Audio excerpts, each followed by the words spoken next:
ኢትዮጵያ በጠቅላይ ሚኒስትር ዶክተር አብይ አህመድ አመራር የአፍሪካ ተጽዕኖ ፈጣሪ ሀገር እየሆነች ነው አለ ታዋቂው የህንድ ሚዲያ ፈርስት ፖስት። ጠቅላይ ሚኒስትር ዶክተር አብይ አህመድ ስልጣን ከተረከቡ ወዲህ ከቀድሞ ታላቅ ታሪኳ ጋር የሚመጣጠን አዲስ ምዕራፍ ለመገንባት በትጋት እየሰራች መሆኑን ጠቅሷል። በዚህ የለውጥ ጉዞ ውስጥ ታላቁ የኢትዮጵያ ህዳሴ ግድብ ጎልቶ የሚታይ ሲሆን የቢሾፍቱ ዓለም አቀፍ አውሮፕላን ማረፊያ እንደዚሁም የማዳበሪያ ፋብሪካ ፕሮጀክት የለውጥ ጉዞ አስደማሚ ውጤት መሆኑን አትቷል።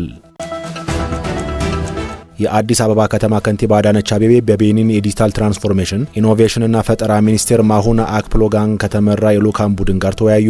ከንቲባዋ በማህበራዊ ትስስር ገጻቸው ባሰፈሩት መልእክት የልዑካን ቡድኑን ተቀብለን በከተማችን እየተተገበረ ያለውን የስሉጥ ከተማ ግንባታ በተመለከተ ልምድ አካፍለናል ያሉት በተለይም በዋና ዋና ግቦች ለስኬቶቻችን መሰረት የሆኑት የተቋማት ቅንጅት፣ የህጎችና ደንቦች ትግበራ፣ የህዝብ ተሳትፎ፣ የመንግስትና የግል ዘርፍ ቅንጅታዊ ስራዎችን በተመለከተ ለልዑክ ቡድኑ ገለጻ አድርገናል ያሉት